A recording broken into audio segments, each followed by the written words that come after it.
Picture a night 60,000 years ago. The cold coming off the northern ice sheet isn't just uncomfortable, it is lethal. It seeps into the earth, freezes water in seconds, and turns the night air into needle-sharp ice. Outside the cave, the blizzard has raged for 2 weeks. The herds of reindeer and bison have fled south, and the young hunters of the tribe, strong, fast, in the absolute prime of their lives, sit around the coals in total silence. They haven't brought back a kill in 9 days. Their muscles are wasting. The children are too weak to cry. By every brutal rule of prehistoric survival, one person sitting around that fire represents a fatal error. She cannot hunt. She cannot carry a heavy pack across 40 miles of tundra. She cannot sprint from a cave hyena or throw a spear with lethal velocity. In a world where every single calorie is a blood-soaked victory, she consumes precious food without bringing home a single pound of meat. In almost any other animal species on Earth, her presence around that fire is a liability that should lead to extinction. And yet, she's about to save every life in that cave, because locked inside her brain is something no young hunter possesses. 60 years ago, when she was just a child, a winter exactly like this struck the valley. She remembers what her own elders did when the rivers froze solid and the game vanished. She remembers a hidden pass behind the mountains, leading to an underground hot spring where hardy plants still grow and animals gather to drink. She stands up. She points into the whiteout storm, and she begins to walk. This isn't just a story about family warmth or ancestral respect. This is the story of the single greatest evolutionary loophole in the history of life on Earth. It is the moment our ancestors unlocked a secret weapon that no creature before or since has ever duplicated. They decided that the old were worth feeding. To grasp why this simple act reshaped the planet, you have to understand the terrifying logic of natural selection. In the natural world, evolution is an unsparing accountant. Its currency is genetic transmission. Its rulebook contains a single fundamental mandate: pass on your genes or step aside. Once an organism loses the ability to reproduce, nature revokes its subscription to life. Look across the animal kingdom. A Pacific salmon fights its way upstream, lays its eggs, and its body disintegrates within days. A male octopus mates once, loses his appetite entirely, and starves to death in his den. A worker bee dies the moment her reproductive utility to the hive is fulfilled. For 99.9% of all species that have ever crawled, swam, or flown across this planet, life ends when reproduction stops. Except for us. Human beings represent a biological scandal. A human female can live 3, 4, even 5 decades after her reproductive system completely shuts down. In the eyes of classic evolutionary theory, this should not exist. Evolution does not build complex biological machinery to run idle for 40 years without a clear reproductive purpose. Keeping a body alive requires energy, organ maintenance, and constant caloric input, resources that could otherwise be used by young, fertile individuals. For generations, evolutionary biologists were baffled. Why did natural selection permit humans to survive long past their prime? Why didn't our bodies simply break down the moment we stopped having children? For decades, science had no answer, until an anthropologist walked into the scrublands of East Africa and watched a group of grandmothers do something that shattered our entire understanding of human origins. In the late 1980s, anthropologist Kristen Hawkes traveled to northern Tanzania to live among the Hadza, one of the last remaining hunter-gatherer societies on Earth whose lifestyle mirrors the deep conditions of our ancestral past. Hawkes went to Africa expecting to document the central myth of human evolution, the mighty hunter. For over a century, textbook history taught us that human intelligence, weapon design, and social structure were driven entirely by young men hunting big game. We believed the meat brought home by young hunters was the fuel that built our giant brains and kept our primitive families fed. But when Hawkes began measuring calorie intake day by day, she discovered a shocking truth. The hunters failed, constantly. Targeting large mammals with bow and arrow is an extraordinarily high-risk endeavor. A skilled Hadza hunter comes home empty-handed on more than 50% of his outings. Sometimes a tribe goes an entire week without a major meat kill.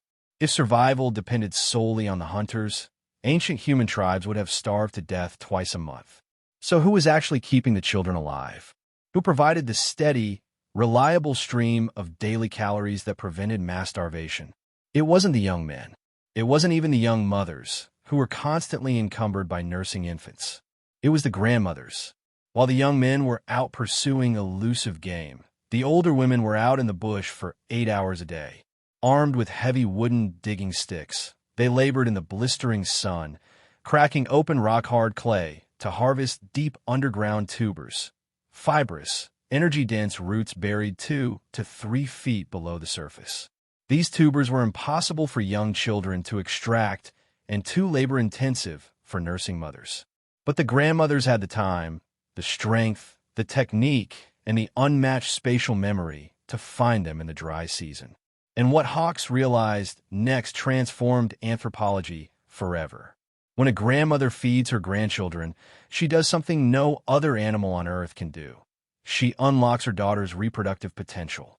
In chimpanzees, a mother must raise her offspring to full independence before she can risk having another baby, a process that takes 5 to 6 years. But with a grandmother providing a second engine of food and protection, a human mother can safely wean her child earlier and give birth again much sooner. This is known as the grandmother hypothesis. Our species didn't conquer the Earth because we had sharper teeth, longer spears, or fiercer hunting instincts. We exploded across the globe because we had grandmothers who turned childcare into a team sport. Yet, physical calories were only the first half of the equation. The second half was infinitely more valuable and infinitely more fragile. It was information. Imagine living in a world with no books, no paper, no writing systems, no hard drives, server farms, or cloud storage. For 99% of human history, every single piece of knowledge our species possessed, every survival trick, every medical discovery, every geographical map, existed in only one place: inside the firing neurons of a living human brain.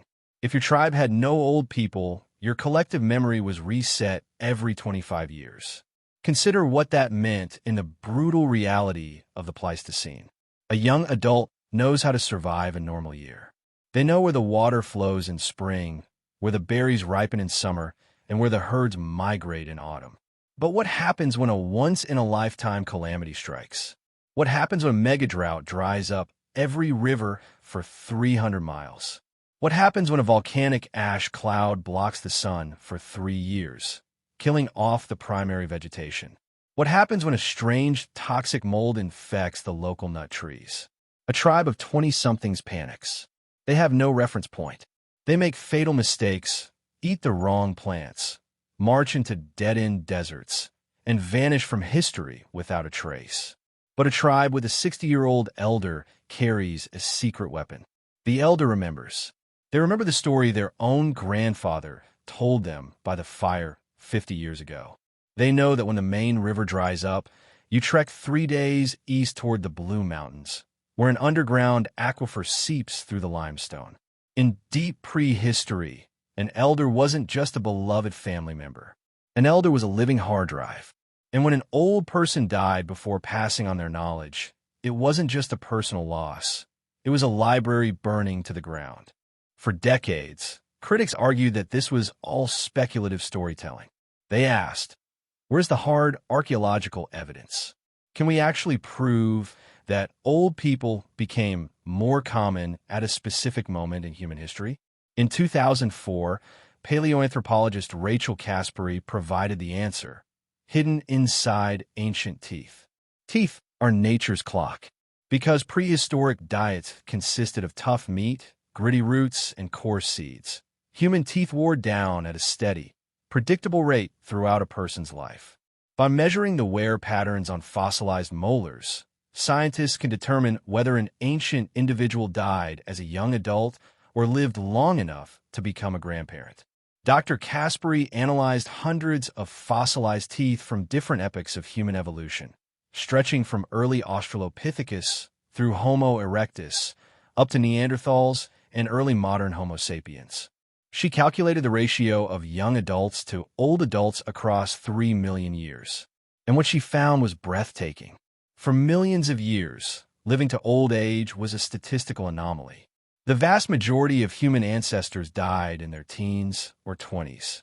But around 30,000 to 40,000 years ago, the data shows an absolute explosion. The proportion of adults surviving into grandparent age tripled. And when archaeologists looked at what else happened at that exact same slice of geological time, their jaws dropped. Because the moment grandparents became common is the exact moment human culture detonated. Archaeologists call this period the Upper Paleolithic cultural explosion, or the Great Leap Forward. Prior to this moment, human technology had remained almost completely static for hundreds of thousands of years. Stone hand axes looked virtually identical across millennia. Suddenly, out of nowhere, humanity woke up.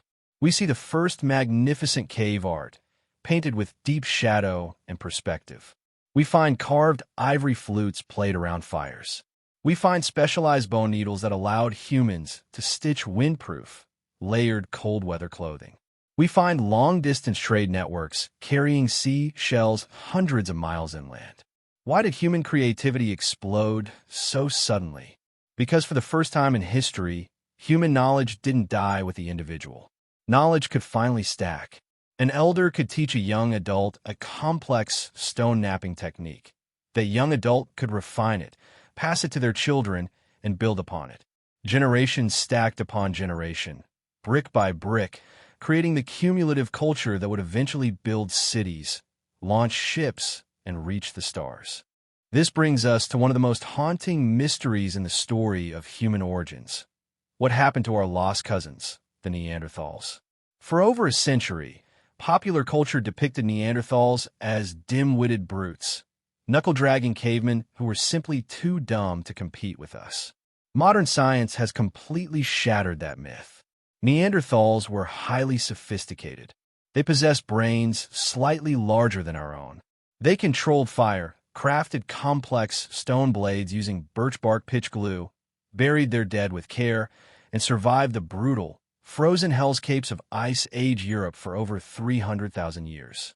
They were apex predators, tough as steel, and perfectly adapted to their environment. So why are they gone while we are here? When Dr. Kasperi and her team examined the dental wear of Neanderthal fossils, they uncovered a dark contrast.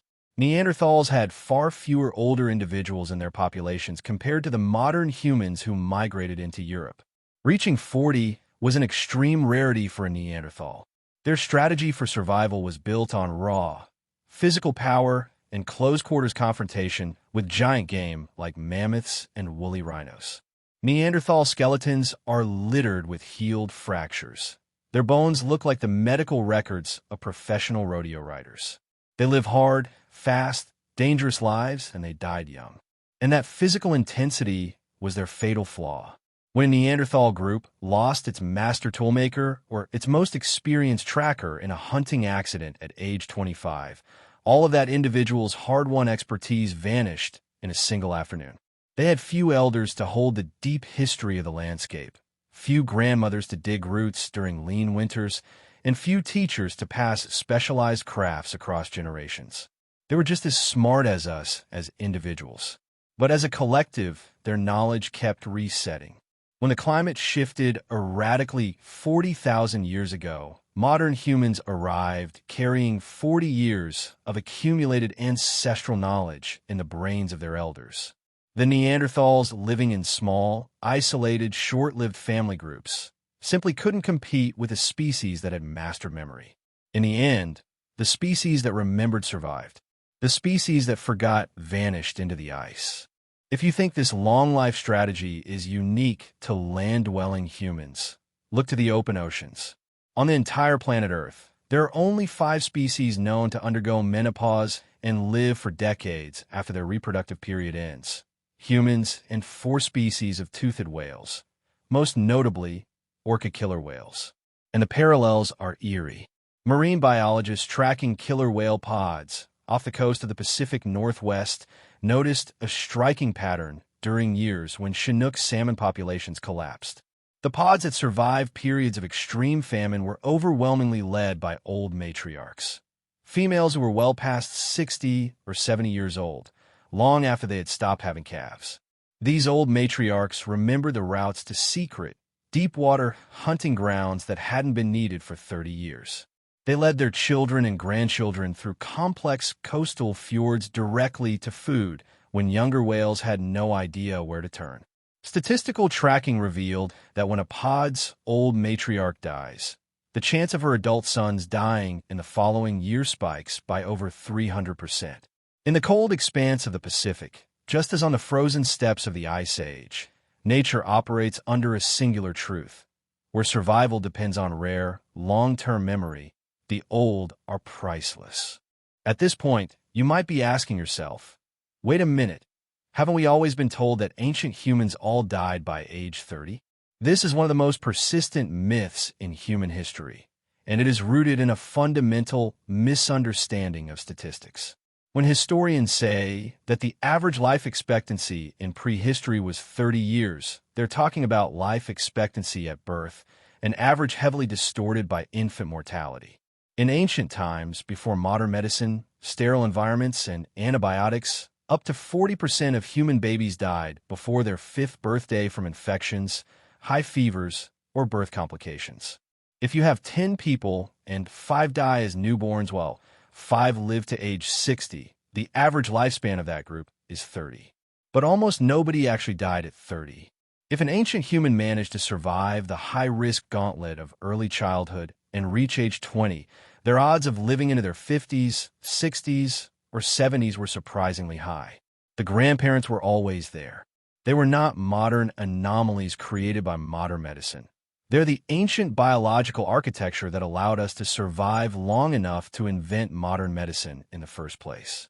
We often think of respect for elders or the deep love we feel for our grandparents as a social custom, a nice moral lesson we were taught in school or family tradition. It isn't. It is an evolutionary survival drive burned into your genetic code over hundreds of thousands of years. The ancestral tribes that possess the emotional instincts to protect, feed, and honor their old people survived the freezes, the droughts, and the famines. The tribes that viewed their weak elders as disposable burdens perished, taking their short-sighted genes with them into extinction. The warm comfort of a grandparent's voice, the instinctive urge to protect an aging parent, the reverence we feel for ancestral stories. These are not soft, emotional accidents. They are hardwired evolutionary tools. Evolution didn't just make grandparents survive, it wired affection into us so that we would protect the very individuals who carried our collective blueprint for survival. For 300,000 years, that unwritten contract held firm. Elders held the keys to the world, and the young provided the physical muscle to keep the elders fed. And now, for the first time in human history, we are quietly breaking that contract.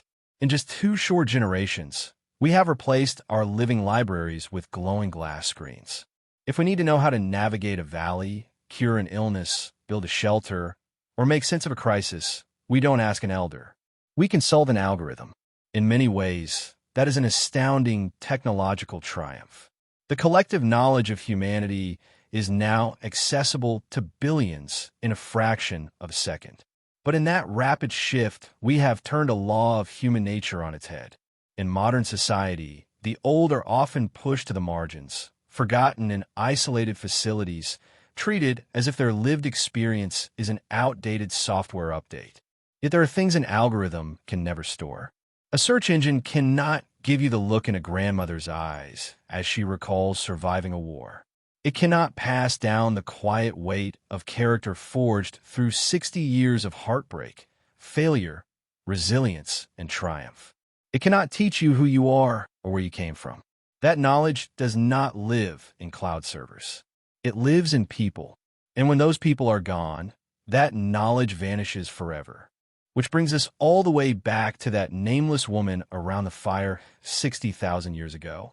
The old woman who should have been abandoned according to the cold math of the wild, but who stood up, pointed into the freezing darkness, and led her tribe across the mountains to safety.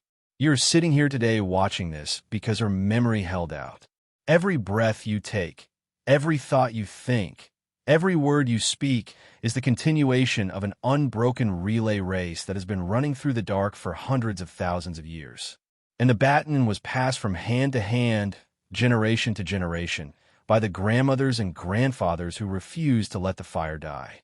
We are not the masters of this planet because we were the strongest, the fastest, or the most ruthless.